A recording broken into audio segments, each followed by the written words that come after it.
Welcome to Between the Reads, where we shine a spotlight on some of the most talented Black authors in the industry to discuss their works of fiction and the inspirations behind them. Each episode will dive into the rich and diverse world of literature, exploring everything from historical fiction to romance and speculative fiction to YA and beyond. Tune in as we celebrate the voices of Black authors and the power of storytelling. Are you ready, Boos and Bros? Then sit back, relax, and let's get to it. She forgot how to count. Counting down from 5. She forgot how to do it. One of these days, I'm going to start off this Rants and Rambles not laughing. But y'all No, just she's don't not. understand. Welcome to June Rants and Rambles. By the time you hear this, it will be the last day of June. What have you been doing with your life out in these streets? Internet streets. In these streets, because we missed last month because I had a family emergency with my mom. She's getting better. She's finally home after a month in the hospital. Oh, Yay. yeah, and yesterday I was supposed to go meet her because I thought she was having a surgery. She was like, no, this is the preliminary appointment. That she got there and they were like, oh, we don't take your insurance.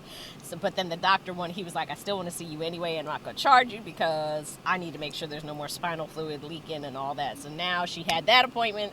Everything's good. Now she's got to go through and make the appointment to get the surgery, but she got to find someplace that takes her insurance. So yeah, there's that. Anyway. Love that. End of June. Chelsea and I, you're right. I probably will never be able to start a Rants and Rambles without laughter because we be having these whole ass conversations, which I really should record before we even hit record. I feel like some things are just like, everybody don't need to know everything. You know? It's just not necessary. Don't need this recorded for posterity's sake. You feel me? Because it had to be their moment. I'm telling you, y'all missed some gold the way Chelsea and I be talking before the show. This is why we do this for you. This is what it is. I mean, Chelsea's making me feel so damn plain today. I usually, my lip gloss is enough. Chelsea up here with the sweater and the I need y'all to know. Perfectly matches. I need y'all to know if you're watching this on YouTube, and y'all know what I'm talking about if you watch this on YouTube. She always come in here with the lipstick and the nails and be serving looks. And I'm over here like, bruh, I just rolled out of bed and I don't even have on pants. Like, why are you looking like you ready to go take on the world? Baby, I cannot take on a mouse right now. And she's just like, let's go, let's do it. And I'm like, yay. And so the one time I come prepared, she would be like, oh, look at you. And I'm like, look at me, damn it. Like, I tried. Gorgeous. Chelsea's serving all the looks today. I tried. And mind you, I was telling her that the sweater, it's cute. I love it. It's a very old man sweater because it is from an old man. It's from my father because he retired and he gave away all of his work clothes. Like, they ain't never gonna catch me at a 9-to-5 ever again. And I was like, bet this is nice. You're not giving this the Goodwill. I am the Goodwill. It look like no old man sweater. I thought maybe it was like Ann Taylor Loft or something like that. And I don't know what the tag says. I just know that it was from my father. And I was at their house. But my parents be buying nice stuff. And I'm just like, y'all not gonna give this away? Like, this is barely worn. What are you talking about? When I tell you that every season my mom is like, I'm cleaning out my closet, I'm like, I'm coming to the house. It's fine. I got this. When I tell you I have a whole stack of stuff up front that just needs to be washed and dry cleaned so it could go in the closet. I got skirts, I got dresses, I got cardigans, I got sweaters. My husband got slacks and pants and shorts. Like, we was out here racking up, went on a whole shopping spree, didn't spend a dime. Bruh. That's how I am. Like, one of my favorite cardigans, I get so many compliments on. They're like, oh my God, it's so cute. Like, that's the perfect size on you. Where'd you get it? My father. It's oversized because he's a larger man than I am. So it's just like, it's cute and oversized. On me, I can wear it with leggings, but he wore it very practically as a cardigan to be warm in his office. She making my nose run, y'all. She making my nose Not making your nose run. My nose run. I don't know if that's a good thing, but whatever. Oh man. Oh. So, what are we talking about this? I'm going to start off with something. I did a little live on this. Okay. Ooh. This is like, if you're a book lover, like, first of all, I love the way this book smells because I love the smell of old books. I know it's mold, but I love it anyway.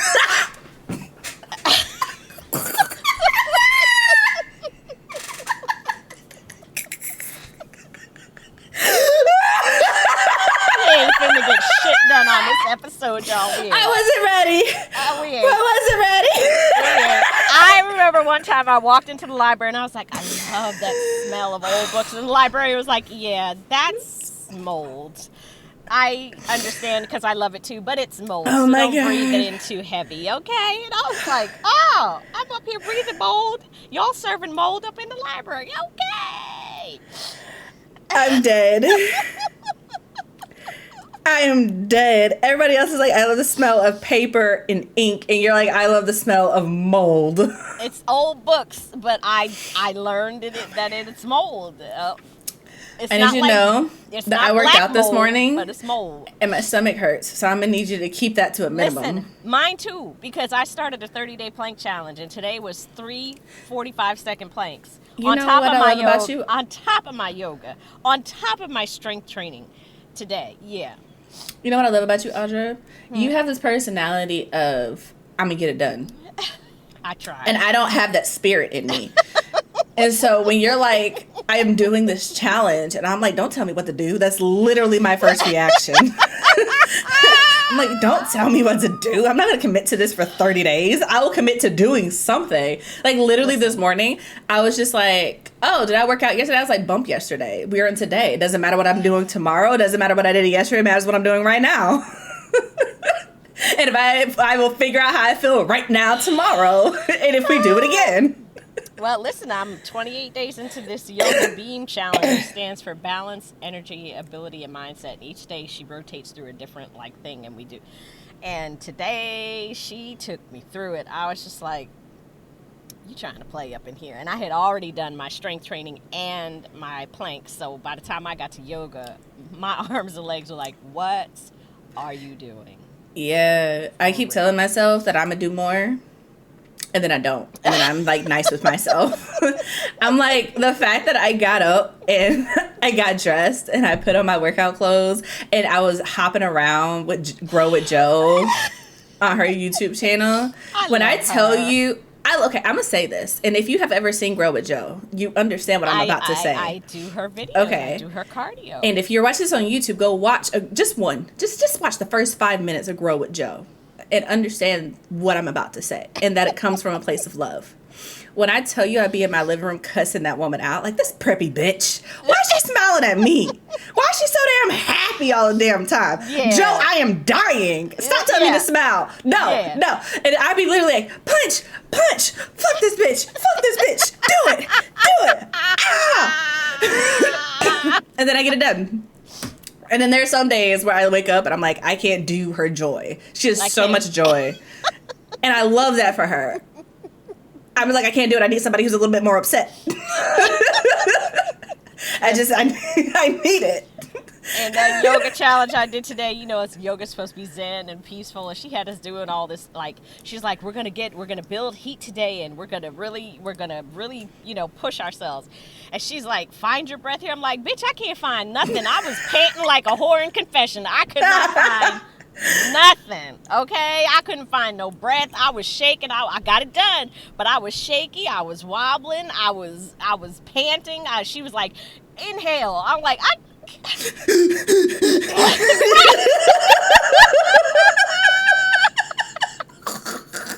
know exactly what she's talking about. I was like, yes, that's exactly right. And then she's like, exhale. I'm like, I can barely get a breath into exhale. What are you talking about right now? I can't do no exhale. I feel you because literally the yoga lady, I tried to do yoga one time. I got through 8 minutes of a 15-minute workout. And I was like, nope. Can't do it. Not doing it today. Not today, Jesus. Listen, every one of them videos is 25 minutes. And I'm just like, whew. but I'm on I finished day 28. I'm almost there. So. I'm proud of you because honestly, I've also have to realize that like the point that I'm at in my health journey, I literally just started at the top of the month, and I'm like, the fact that I can keep up with Joe, I feel like that's a win. Because when I tell y'all, that woman, she's amazing. I love her. I do. Because when I tell you, she has completely made working out accessible for like everyone. And it's just like, it's easy. Just do it. And you be like, I ain't gonna feel this. You be slow down, Joe. Slow down. By the end of it, you be sweating. Yeah, you think it's dancing. I'm good. I can do this. Yeah, go ahead. When I tell you that I did the Lizzo versus Doja Cat workout that she got this morning, and for Doja Cat, she got them deep squats. Bruh. I was like, okay. But I realized that today is June 28th, right, when we're recording. Mm-hmm. I literally started on like June 2nd or 3rd, being like, okay, I'm gonna do it. When that first workout that I did, it was only like 15 minutes. I was like, I can't do it. Lord, it's in my spirit. If I keep going, I'm going to pass out. Like, it's not in me. Jesus be offense, because I can't. And so the fact that I can not only make it through one of her workouts now, but I can actually, to an extent, keep up with her, I'm like, that is my milestone. I want to be able to keep up with Joe and her energy in just one video, like one 12-minute video. Mm-hmm. I ain't there yet, but I'm getting there. You'll get there. It took me a few weeks before I could like go all the way through with her. And the thing is, I had been already working out by the time I found her. And so I was just like, I was mad. I was like, how can I not keep up with her? I already been working out. Look, man, if you are lacking stamina, do a Grow with Joe workout, for real. Mm-hmm. Because that cardio, that stamina is real. Like, you think you got stamina, do a Grow with Joe workout. You be she just be looking cute. And she's smiling and twerking and jumping around and grinning and laughing and having so much joy. Her little dog be coming out in the video, sitting down, looking at her like, what the hell are you doing? Yeah, when I tell you, every time I see her, she literally embodies. I don't know what gospel song it is. It's like, and I think it's a Kirk Franklin song. He was like, I don't want you to just be happy. I want you to have joy in your life. When I tell you, she got joy in her life. She got joy in her life. She got joy. Love that for her. I do. Yep. But sometimes at 8 o'clock in the morning and I'm sweating and I'm in pain and I'm trying to do a workout, I don't need her telling me to smile. I don't need to see her jumping around. And see, I be doing my workouts at like 4 or 5 in the morning, so I just don't have that kind of joy yet. You're right. I just be like, Joe, just please. Joy. Yeah, she need to have an eye on her neck. Just happy. Just happy. Okay. So anyway. Anywho. Back to my book. Oh, we got so sidetracked. Sorry. We did. This is what we do. It's called Rants and Rambles for a reason. So I got this book. I bought it used for $7.77. And I did a little live on this the other day. And it's this book. It's The Negro in the Civil War, right? Okay. And it's by Benjamin Quarles. And he was like the first African American to ever have like professional articles published like as a historian and all that. Mm-hmm. So he has like I think 12 books. But I bought this because I wanted to read it because I'm I'm a big Civil War buff. I'm always learning about it because this is our war. Like this is our war. Mm-hmm. And so I got the book, and then I didn't know, but it was signed by him. He had signed it to somebody else, but first of all it's signed. Okay. Ooh. So I was like, ooh, bonus. That's why I love buying old books because you never know what treasures you're going to get. But then there was this envelope, right? Ooh. Well, did it have money in it?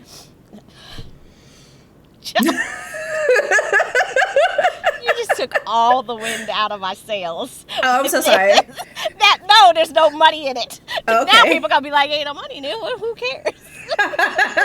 My bad. That was literally, and maybe it's the black person in me, but when you said, oh, there's an envelope in the book. Oh, somebody got rid of their grandmama's books knowing that she had her whole stash stashed in her library because Granny ain't had no bank and she ain't sleeping on no lumpy mattress. So she had envelopes in her books. I wish that was the case. Okay, I apologize. You found an envelope. I did. And it was to the same person that he had autographed the book to Don Amos. And it has like his little his name there up in the corner, Benjamin Quarles. Oh, But wow. what was really cool, even beyond that, and it says, the little thing says this is a first edition autographed presentation copy. And then in it, there's this letter that he wrote. And he wrote it to Don Amos. Whoever this Don Amos is obviously a friend of his, but it's on Morgan State letterhead. Oh, wow. Yeah, and then it's signed by him, and it's dated January 11th, 1984. And he said, in answer to yours of January 4, I became interested in the Civil War aspect of black history because as a graduate student in history at the University of Wisconsin in the 1930s, I chose as my field of specialization the period of the Civil War and Reconstruction 1860 to 1880, a period in which, as I found out, blacks had played a more prominent and noteworthy role that had generally been attributed to them. In the early 1950s, the publishing firm Little Brown and Company, thinking that a book on the Negro and Civil War would have a good sale, approached John Hope Franklin, who, if you don't know, he's another huge historian, offering him a contract to produce such a work. Engaged in other writing assignments at that time, Franklin advised Little Brown and Company to offer the contract to me. This they did, and hence the book, The Negro in the Civil War. Incidentally, I wanted to entitle the book The Blue and the Gray and the Blacks, but the publishers objected on the grounds that Negroes did not like to be referred to as blacks. This of course, was in 1953. Sincerely, Benjamin Quarles. That is so cool to me. Because It John is. Hope Franklin, I have several of John Hope Franklin's books. He's like another big African-American historian. So I get like this, I wasn't even expecting this. I spent $7.77 on this book, shipping included. And I get this little piece of history of what the original title was going to be, and like the fact that it was offered to John Hope Franklin first and John Hope Franklin turned it down. I just thought that was the neatest freaking thing. Oh my God, not the neatest. The neatest, like, It was so neat. Like, totes. totally It was totally frickin' neat. cool. Okay? Like, oh wow. I love how you went from like northern, like totally neat, to oh my God, to Valley Girl in like half a Totally. second. Because like I grew up with the Valley Girls. They're Did you? So annoying, yes. Valley, And- you lived in California? Because No, Valley but Girls they- are specifically Californian. Because there were girls that talked like that when I was growing up, and we called them like wannabe Valley Girls. Yeah. Yeah. Like, oh my God. So that was like my little, and I got this months ago, and what made me pull it back up, because I was like, this is so cool. And then I had like put it to the side, and I had totally forgot about it. And then I was watching Black Patriots, Negro in the Civil War on Hulu. There was a documentary, I guess, that was released last year, and then it's on Hulu now. And Kareem Abdul-Jabbar is like the host, and he was like, the first time I ever read about any significant contributions to the Civil War was in a book by Benjamin Quarles. And I was like, I have that book! And then I pulled it back out and remembered, like, oh shit, that's right. It's like, I love how excited you get about this. Like, I genuinely do. so anyway. Because the way I was literally vacuuming my floor this morning, I was like, oh, I should read more books. like I enjoy it when I do. I should do that more often. Just contemplating. I mean, you read, 2 books, so I mean, you know. Duh. I mean, you see how what you just said, you said it like that's amazing. Because for you, that is. Man. Right. That's the problem. She needs to read more. And it's not even that I don't enjoy reading. It's just sometimes I feel like, oh, I have to make content for this, and therefore I don't want to read it, because when I tell you, my brain does not like to be told what to do. Even when I tell it what to do, because it will bring me joy, it's like, no. So I'm just like, okay, that's Have a fine. session with your brain. Just tell your brain, look, we're going to read for fun. We're not doing this for content. We're just going to read for fun. Would love to. I've been trying. I am currently 28. 28 years I've been trying to negotiate tactics with things, and every negotiation has broken down. So Well, I don't know what to do with that, Chelsea. I don't either, homie. I just want to read books. That's it. But I'm like, when I get too into anything, my brain's like, I don't want to do it no more. So I don't know what that is. I don't know if it's like an extended hyperfocus. What I But- need from you is a TikTok of you being yourself and your brain in the conversation. I need it. I need it to happen. With like you in 2 different outfits and the editing and everything. With you like, we're gonna read today, and your brain be like, no, man, I don't want to do it. I don't want to do it. I need this TikTok video to happen. Yeah, it's like, but wait a second. we just talked about this. We said that we like this. I don't want to do it right now. Well, what do you want to do? I don't know. Do you want to play video games? Nah, that doesn't seem fun either. You want to watch anime? Nah. Do you want to stare at the walls? Maybe. That sounds good. And take a nap. Literally. Literally. And I hate it. I hate it so much. So whenever people are like, oh my gosh, Chelsea, you do so much, literally, I'm just picking the hyper focus that my brain will allow me to focus on. That is it. I need a TikTok video, Chelsea. I'm just saying. Okay, well, we'll see, because if my brain wants to do it, it'll get done. I can't. That can even be the content. Your brain is like, look, we're going to make this TikTok video. And your brain is like, no, Literally. I'm not going to do it. Oh, my gosh. All right, so what you got, ma'am? You know, Audra, actually, I have been pretty zen lately. I don't know who I am anymore, because there's so much that's happening. I have literally just been like, wow, look at that. That ain't got nothing to do with me. Let me put my head down and mind my business.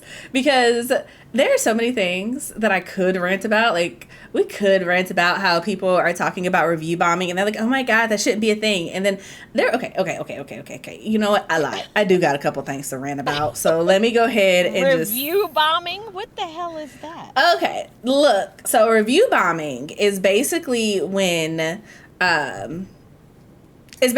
someone, you know those books that come out and they're like problematic, and then reviewers are like, hey, this is what's in the book, and then people go and like rate the book having never read it because they're like, it has this thing in it, and people are like, oh my God, that shouldn't be allowed. And I'm like, I don't know, maybe it's the black person in me, maybe it's how I was raised, maybe it's because I have common sense, and common sense ain't all that common. But hear me out. If you write a book glorifying racism, what did you think was going to happen? I mean, Because they're like, oh my God, imagine if everybody gave into the hecklers. There would be no art. But this isn't art, homie. Like, there's this idea of not perpetuating or romanticizing negative things. Because then, like, if you're white and you're Jewish, the first thing you want to say is, like, you don't glorify Nazis. Like, you would never say, oh, let a Jewish person and a Nazi be in a romantic relationship during the height of Hitler, and let's write a book about it. People would look at you like you're fucking crazy. And that's what it is. And that's why black people are like, why would you put a black person and a white person in a romantic situation at the height of slavery and then be like, oh, but they had autonomy? No, they didn't. That's not how it works. And you're romanticizing this idea of... is this a book that just came out? Oh, people do it all the time. I think one of the books in that came up in conversation recently is a white woman. Don't know her name or the name of the book. This is all hearsay, so take it with a grain of salt. Do your own research on Twitter, because I promise you they're still talking about it. She wrote a book talking about a black woman and a Trump supporting white man in a romantic relationship. I want to say it might have been a black woman who wrote the book. I don't know, but that was the premise of the book, and so people are review bombing it. If you have racist, homophobic things, xenophobic things in your book, people are going to review bomb it, because the purpose of reviewing a book, and people don't understand this. I feel like they're in the midst of the internet and conversations and trying to police other people and feelings. Like, oh my God, first of all, some of y'all need to put y'all feelings back in your chest and stop having them out for everybody to kick around. Okay, it's like, right? You be sensitive, put your heart on your sleeve, not on the ground for people to step on. It's really not that serious. It's really not that serious. But also, it's like the purpose of a review is to let other people know what's in a book so they can decide if they like it or not. Review bombing is literally people finding out what's in a book and deciding that they don't like it and warning other people about it. Just the same way if the book is good, people give it 5 stars to tell people what's in the book so they can go read it. That is literally the purpose of word of mouth. That is literally the purpose of the book. The problem is with review bombing is not that people are review bombing, especially in the instances that it's legitimate. I am not talking about people where an author says something and it has nothing to do with the book, and so they review bomb the book because of who the author is as a person. I'm not talking about that. I'm talking about the actual content of the book. Your book sucks, homie. Maybe it was a bad idea. I don't know. Maybe you need more people in your life telling you that maybe having your main character be sexually assaulted multiple times to the point where she enjoys it is a bad idea. Exactly. Who writes that? Why would you write that? That's a bad idea. Yeah. Maybe you shouldn't have some thinly veiled entire fantasy book talking about how great white supremacy is by simply changing it to another race in the book and coming up with this whole false narrative of white suppression. Maybe that was a bad idea, homie. Like, I don't understand. Exactly. It's like, you know, they're... Anyway, people be crying about it, and I just be over here trying to mind my little business, and I'm just like, I hope y'all like my book. It's got black people in it and assassins, and they kill people. It's great.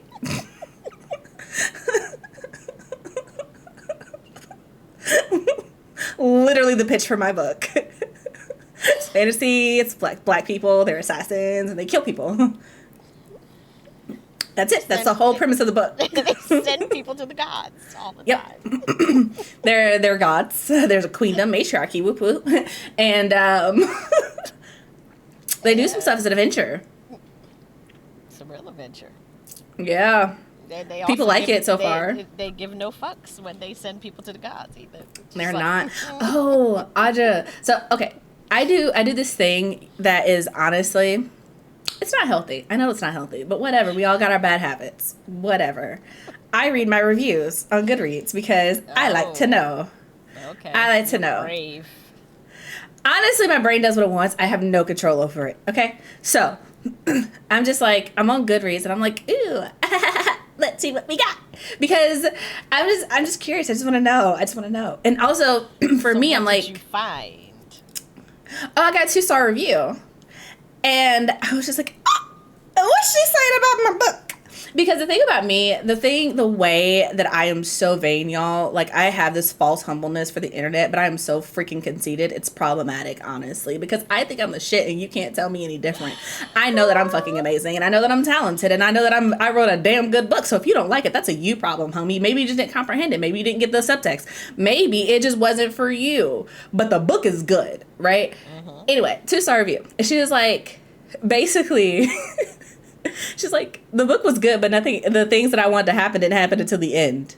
But I'm gonna read book 2 though. So I'm like, so you bought book 1 and you're gonna buy book 2? This is, I don't even know what to tell you. This sounds like you like it to me. Sounds like you like it. Just saying, why the hell you giving me a 2-star review when you read the whole, just because the stuff you wanted to happen happened at the end, but you gonna go ahead and get book 2. And so I was just like, it's the buildup, homie. And for those of you who are listening, I need you to understand that my book, it has a lot of world building in it. So things are happening throughout the book. But when I tell you have to understand the world before things happen, you got to understand the world before things happen. And things are happening all the time. But she was like, it happens to the end of the book. But in my mind, I'm like, but you bought book 1. You're planning to buy book 2, which means you liked it on some level. But it's okay. According to Benjamin, book 2 is better than book 1. So really? That's what he said. He said it's better than We Are the Origin.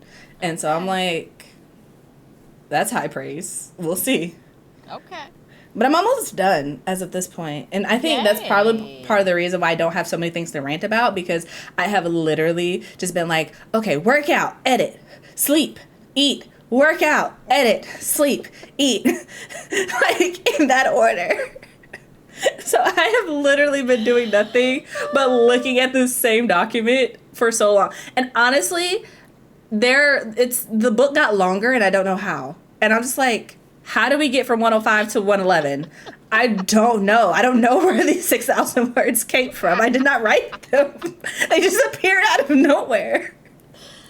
Well, so it's a little longer. It's needed to be done, though. I'm excited for it, honestly. So am I. It's going to be a great birthday gift. It is. Also, do not ask me when book 3 is coming out. Because I do not know. There's a book 3? Yeah. Yeah, okay. There's going to be a book 3. So is that it? Is it 3 books? And don't ask me that. I don't know. I don't know anything at this point, Audra. I'm planning for it to just be 3 books, but when I wrote book 1, it was just supposed to be 2 books. So here we are. So don't ask me no questions. I'll tell you no lies. Right? Ask me no questions. I'll give you no answers. Following the wise, but they're walking in Pampers. Okay, what reference is this? Because I have no idea what it is. You've never heard Lost by Gorilla Zoe? That's not your generation. That's my generation. Very heavily 2005 rap era. Okay. Also, like Southern rap. There's a remix with Lil Wayne, and when I tell you that me and Ben be in the car rapping the whole thing straight through. Like, this is why I love him. And it's so crazy because it always trips me out when people, like, meet Ben or see Ben. They're like, oh, my God, does Ben talk? I'm like, oh, my God, Ben never stops talking. It's great. We just be around the house yelling random verses at each other from movies and stuff, and we just finish it. Yep. Honestly, we be quoting, we quote Bring It On, we quote Lion King, we quote Disney movies, a lot of Disney movies. It's like, and then also The Incredibles. He'll just be from another room and be like, "Woman, where is my super suit?" Yeah. I know that was gonna be it. Bring me my super suit. Why do you need your super suit? Bring me my super suit, woman. Why do you need it? Woman, it is for the greater good. Greater good. I am your wife. I am the greatest good you are ever gonna get. Will you bring me my super suit, woman? That is my favorite line from the whole movie. Yup. Or we'll be quoting the Lion King, be like, I've got a lovely bunch of coconuts. There they are, dibbly dibbly dabbly in the road. Big one, small one, some as big as your head. And then one of us will pop in and be like, oh, I never had to do this with Mufasa. What? What did you say? ¿Qué pasa? Y'all, I could tell, are fun to be around. We are when we're together. If you get us, we're very like chill people. But if you get us, yes, we're fun. I think we're fun. I have a great time. I've been married to him for a while, so we're still together. Say it so. It is. But so, heard about any good writing retreats lately? we are not. See, you know what I love about Audrey, y'all? She's so subtly shady, and I love that for her because it feeds my little I need to talk about this ego, because the way I am also problematic in the way that I like to talk about people. Okay, so we are not going to name any names because we're not problematic people that way. If you know, you know. If you don't, you can look it up. But there are... Okay, I'm going to say this. If y'all did not watch the Melanin Chat, meaning the most recent Melanin Chat prior to the release of this podcast episode, you need to go listen to it because we talked about some things that kind of lean into this conversation that we're about to have right now. And that is the idea that in 2023, there are a lot of authors, creators trying to position themselves as experts that you need to pay multiple amounts of dollars to access their expertise. And here's the thing, y'all. As one of those people, right? Because I ain't gonna front on you. I got books, but I also offer mentoring services. I also offer editing services and so on and so forth. But here's the thing. As of the recording of this episode, you can book an hour with me for $20 because it's meant to be accessible. So if you are like, hey, I'm trying to figure out how to do this indie authoring thing. I need to figure out, Ingram Spark versus Amazon. And you don't watch my YouTube channel. You don't listen to me on TikTok and you don't listen to the podcast. Because mind you, I give away all the information I have pretty much for free most of the time. But if you're like, Chelsea, I need to talk to you. I'm like, cool. 20 bucks gets you an hour. $400 gets you 12 weeks, 12 2-hour sessions with me where I talk you through from, okay, you finish your book to, okay, you're ready to publish. Like, you're ready to go out into the world on your own, right? It is meant to be affordable and accessible for people who are trying to do their thing. Everybody on the internet ain't like that. So I preface all that to say that I offer services, but there are some people who are like, oh, if you want to talk to me, you need to come off about $250, $300 for an hour with me. And my thing is always, first of all, who are you targeting? Who got that kind of money? First of all. But then also it creates this space where it's just like, oh, well, if you can charge $300, I can charge $300. And y'all, everybody ain't got the expertise to warrant that kind of money. And one of the things that we were talking about, or have been talking about, because we got a private Discord server, slight plug, if you want to know exactly what we're talking about, $5 gets you to the Melanin chat, after chat, and you can see exactly what we said with the links and the receipts. But that being said, there's a retreat happening in the near future. It is roughly $5,000, and it's a writing retreat. Yes, it is a writing retreat, and okay. Let me be real with y'all. There's one day in the description of writing, and the rest of it is like, it is a wellness retreat. Yeah. It's not even a writing retreat, and that's my issue with a lot of the stuff that goes around, I guess, is because, okay, you know what? I was trying to be like politically correct about it, but Audra, I'm gonna rant. So, okay, just no names. I'm not name dropping, because this is something that has been like bothering me for a while, right? So, my issue with a lot of this, you guys, is, again, not name dropping, but you have people who are like, I'm an expert at this, but then they don't have the track record to back it up.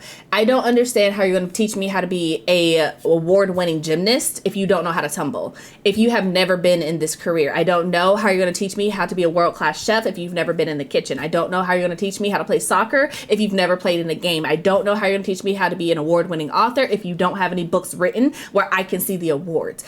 I can tell you right now that I'm an award-winning author, and you have no way of knowing that because I don't have any awards. Like, they're not on my shelf. They're not on my profile. They're not on my website. You can't go see it on Amazon. Like, it doesn't exist. And just the books aren't available that she wrote, so you can't even read her books to see if she knows what she's doing. So it's kind of like, y'all know, if you know CM Lockhart Chelsea, on any interview, any platform, I will tell you that We're the Origin is not my first book that I have ever written.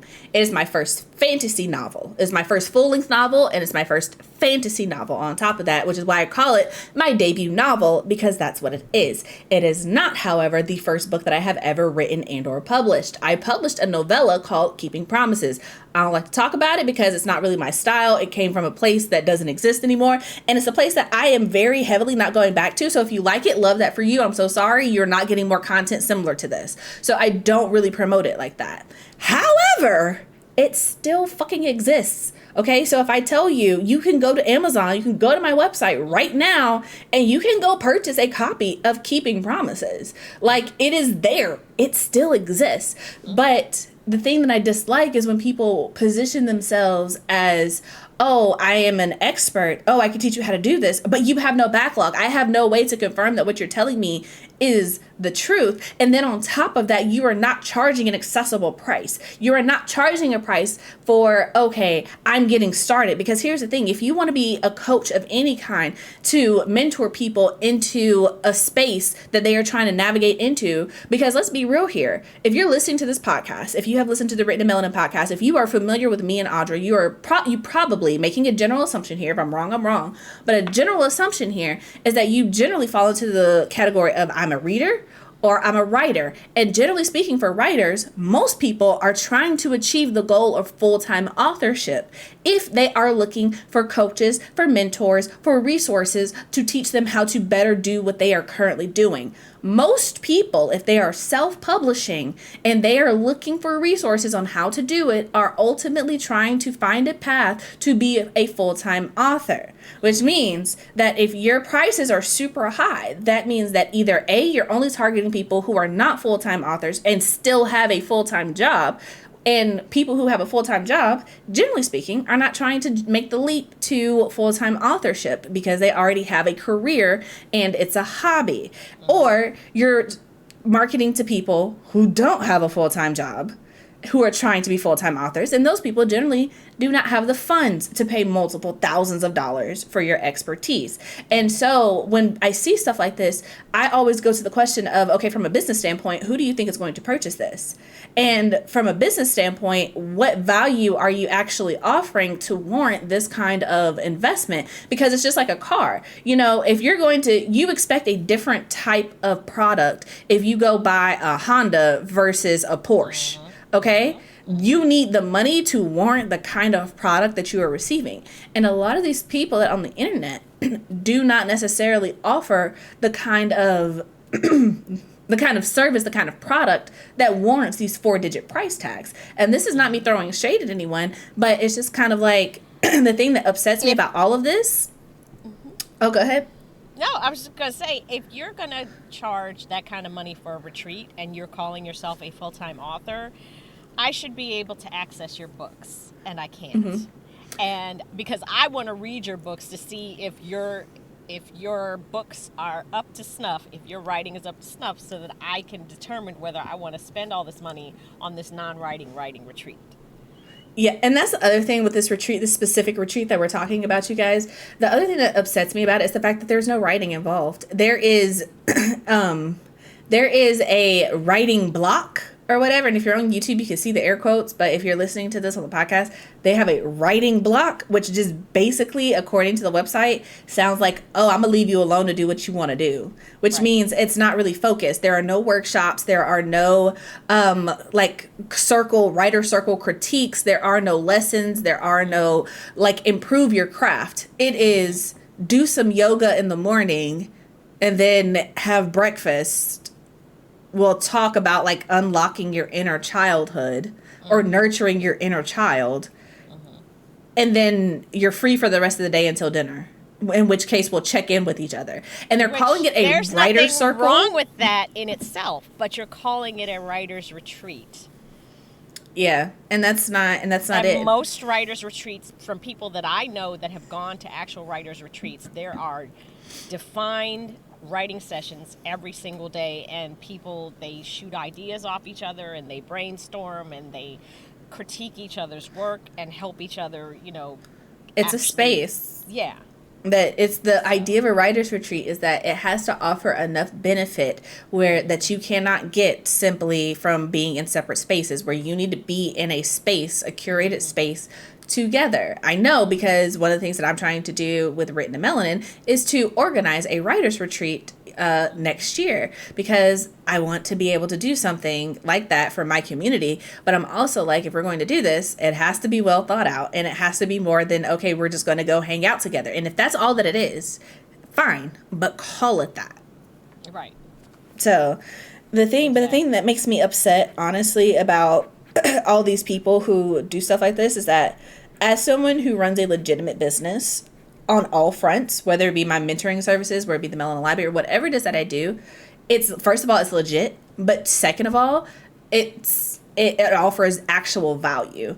And it's not free. So it's it makes it so much harder for people who are doing legitimate services to get funding, especially source funding or crowdfunding, because there are people who are like, okay, well, why should I do this for you when the last time I did this, it was bad? It's kind of like that same mentality that people have with self-published authors, where I got one self-published book and it was bad, so I'm never going to read another self-published author again, and it's just kind of it makes it difficult. And for what? For why? Because you want to be running a scam, because you're trying to fund a lifestyle that you can't actually afford, because you're not offering any value.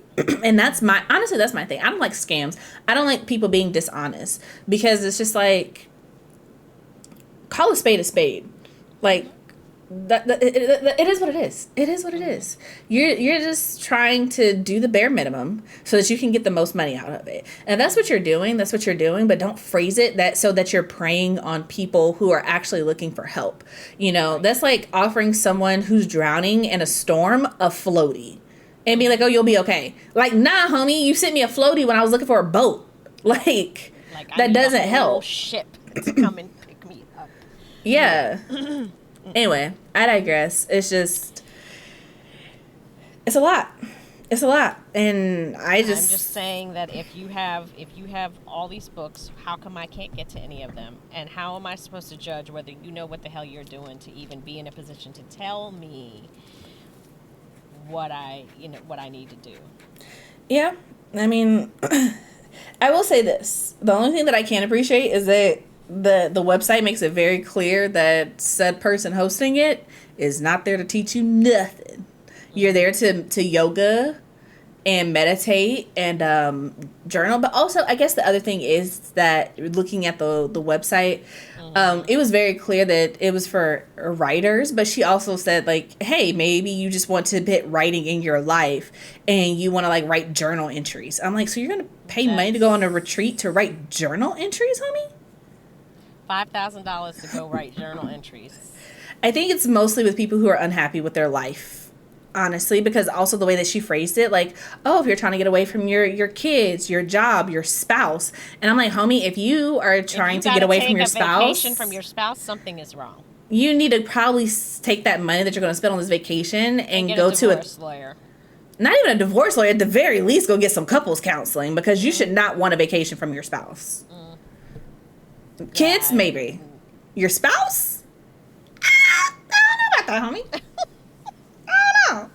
Because when I tell you, part of the reason that I have not organized a writer's retreat for, like, Written and Melanin yet is because I was like, okay, well, we got to organize it so that you can bring a +1. Because the way my introverted ass is not going nowhere with strangers without somebody who is going to be like, hey, Chelsea's not here and or possibly whoop your ass if you get out of line. I am not meeting up with strangers on the internet to be like, I'm be hanging out with y'all for 5 days in a strange place. I ain't never been without a car to protect myself. I don't know what kind of families y'all grew up in, but the way I always know where the exit is, even when it's on a trip, absolutely not. Y'all got out here playing games with your life, and I'm not about it. And also, the way that I actually just genuinely love my husband, I'm like, if I'm going to spend money on a vacation, he got to come with me because this is a vacation now. Mm-hmm. Like, I'm be writing and we're going to be doing stuff. But I'm also like, are y'all not married to, like, fully grown people who can't, like, self-maintain for a couple of hours while you do something different? Right. But, like, if we're going to go have nice chef-prepared meals, hell yeah, I want my husband to be there. Like, we got nice chef prepared meal. We got this. Okay?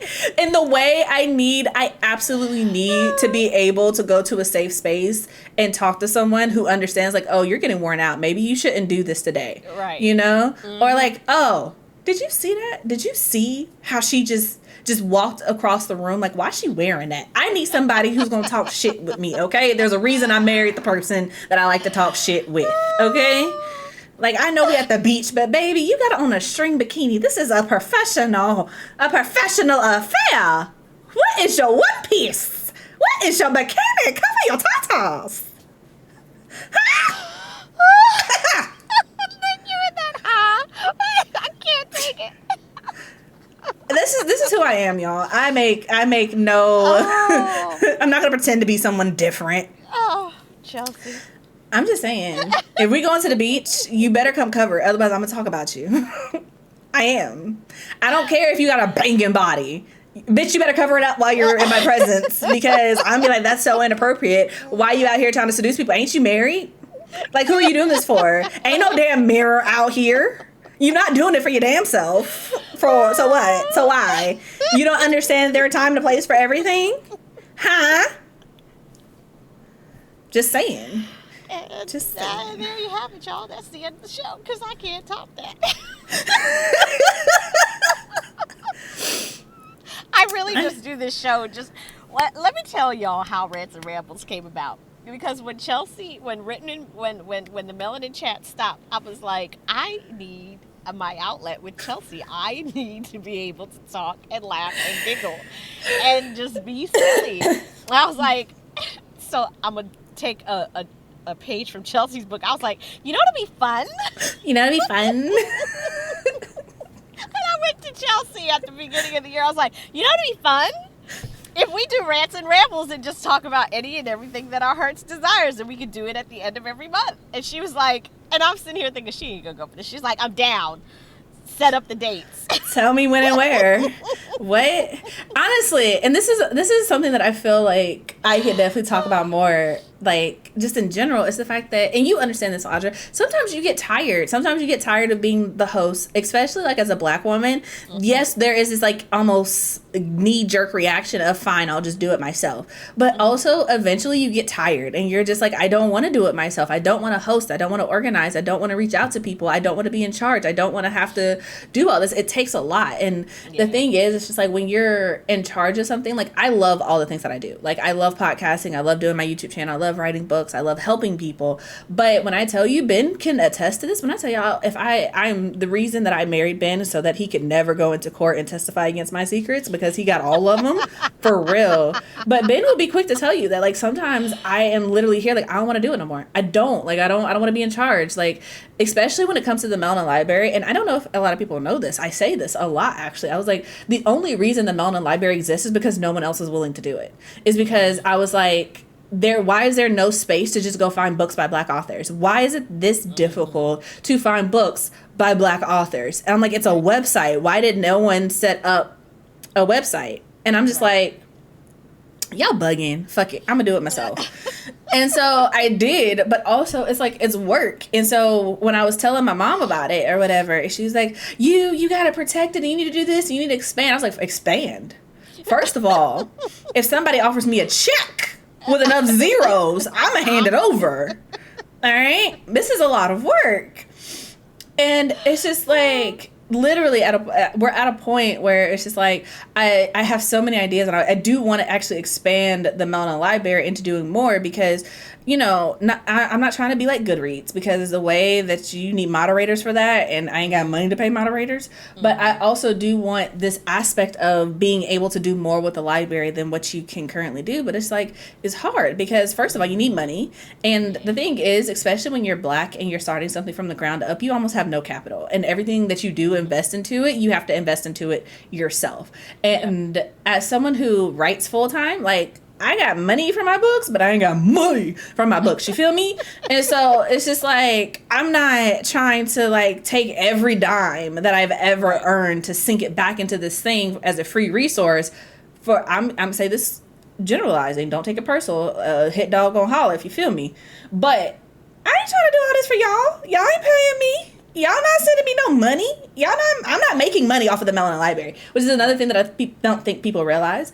As big as the Melanin Library is, like, I've had publishers reach out to me and, like, want to have their authors featured on the site, and literally half a lot of the reason that I'm able to do a lot of the things that I do with traditionally published authors is because of the Melanin Library, and a lot of opportunities that I've had with my book is because of the Melanin Library. I'm grateful for it, but also I do not get paid off of the Melanin Library. Literally every dime that goes into the Melanin Library goes to paying the web developer and keeping everything afloat. Like, and it's interesting because I say this all the time, but it's like, if you've never run a business, if you've never looked into it, it's a completely different mindset from being on the outside and watching someone else do it. Yep.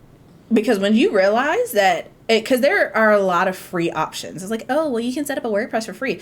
Do not think that you can do everything that you see on these websites for free. That is not free site, setup. Okay, some things have to be paid for, and it adds up. And when you're using something that somebody pays for free, guess what? They're working in a deficit. So when they're asking you for money and you can come off that $5 that you were going to spend on a large McDonald's fries, just come off the $5, especially if you use the resource. Right. But it's hard to explain that because everybody's like, well, it's hard for everybody. Yeah, and I'm still doing this for free. So, like, you kind of have to sit with yourself and be like, okay, so what are you spending money on? Like, I'm not telling you not to support other people. That's not my bag. But I'm saying that sometimes it is worth mentioning to reevaluate what it is that you put your money into, because what you spend your money on is what you decide is what's important to you. Right. And it's just kind of like, I don't know. All that to say that if you are listening to this and you got through this whole rant, please go and support the Mellon Library, because the way that we have lots of things that we want to do, but we need money in order to be able to do that. One of the things, and I'll tell you, Audra, because but it's like one of the things that I literally was like yesterday, I was like, it'd be great if the Mellon Library could partner with Black bookstores so that instead of pointing to Amazon, you could go and get your book from a Black bookstore. That's a good idea. So I have a couple of ideas. I would probably reach out to Demetrius at Resist Books before I reach out to anyone else. But I'm like, if we could do that, the Mellon Library, the purpose of the Mellon Library is to support Black authors and to support Black people and the Black community as a whole. Because why? Because I'm Black. Okay, my friends are Black and my husband's Black. If I have children, they're gonna be Black too. My mom and my daddy Black, my brother Black, my cousin's Black. Everybody is Black. Okay, so we're trying to support the community. And the one thing I am always going to be about is I'm going to put my money where my mouth is if I have the option to do so. Right. First and foremost. Mm-hmm. So I'm just kind of like, if we could do that, imagine the power we could have. But I digress. I digress. And she's ambitious. She's ambitious. We ambitious. Yes. And speaking of that, yes, let that be the last thing that we talk about. So Resist Booksellers. ResistBooksellers.com is their website. Yes. They opened up, they had a storefront. They moved 2 doors down into a completely new and redesigned space. They had their grand opening on June 17th. It was Juneteenth weekend. And I sadly did not make it because of everything that was going on with my mom. But it was a wonderful time. There were authors. There was a poetry thing at the end of the day. There were books to be bought. There was the DJ. It was just a wonderful experience. So congratulations so much to Demetrius and Selena Frazier. And if you are in the Petersburg area, they are at 233 North Sycamore. Oh, look at her with the address memorized. Go ahead and go and visit and get you some books and tell them that Audra and Chelsea sent you. So how was it? Talk about that for a little bit. Honestly, Audra, I feel like it was like such an eye-opening experience. And I don't know why I didn't talk about this earlier. When I tell you that my brain is all over the place, you're really going to have to cut this episode down. I'm sorry. No, I'm not. But it was such an amazing experience. Like, I didn't know what to expect because obviously I've been to a bookstore before, but I'd never been to a grand opening. I'd never been to a book signing, like, for me. So if you guys are listening, like, I was there, D.L. White was there, Lamar Giles was there, Danielle Allen was there. I think there were 2 more other people who were there. Jamila Minix and YB the Connector. Yes. Yeah. So, and it was such an experience to go into a bookstore and to be welcomed so warmly, but also as a Black person to walk into a bookstore and see so much melanin on the shelves and for it to be unapologetic. It is not, and it's not something where it's just like, oh, look at us, we're doing the thing. It's like, no, there's just books by Black authors everywhere. And it's not only books by Black authors, to be clear. Like, you can get pretty much any book from them, but the ones that are on the shelf, the ones that are out facing, the ones that are in the center table, the ones that are given priority spacing are by Black authors. And when I tell you I went in and I was in the center of the middle shelf with an out-facing book, and for those of you who are unfamiliar with shelving in bookstores, the center of the shelf is like prime real estate. And then also to have your book out facing is also really prime real estate because that's what people see. And so it was just so unreal to me to go into the space and like my book is on the shelf and I didn't have to ask. Like, it wasn't something that I was like, oh, could you do this for me? Could you like, I didn't have to set this up. It was just there. Like that was completely unreal, but also to be in a space where people were like, oh my God, it's you. Like, I'm meeting you for the first time. And it'd be like, me? And it's like, and it's not even like I was so excited to meet other people as well, but I was so excited to meet DL because I had never met her in real life before. So it was so nice to actually like meet her and get to talk to her, as well as meet Danielle Allen, to meet Lamar Giles. Like, I've interacted with these people on the internet, but I've never actually met them. But it's so different because there are people I've never interacted with who would just like, I follow you on TikTok and I saw you made a TikTok saying you were going to be here, and me and my friend got in the car and drove a couple of hours to come meet you. And it's just like, the biggest thing for me, and if you listen to this and you've made it this far, something that you genuinely need to know about me is like, I talk all this nonsense and this noise or whatever about, oh, I'm great and I'm amazing and I love my book. Like, the reason I write books is because I want to write stories with Black girls in them where they are the main character and they are confident and loved and they are able to move through spaces without having to shrink themselves. And my purpose in writing is that I want people to be able to read my stories. Like, obviously, I'm a person, I'm a human being. I live in a capitalistic society. I want to be able to make money off of it. Right, but the core purpose for me for writing books is for them to reach people.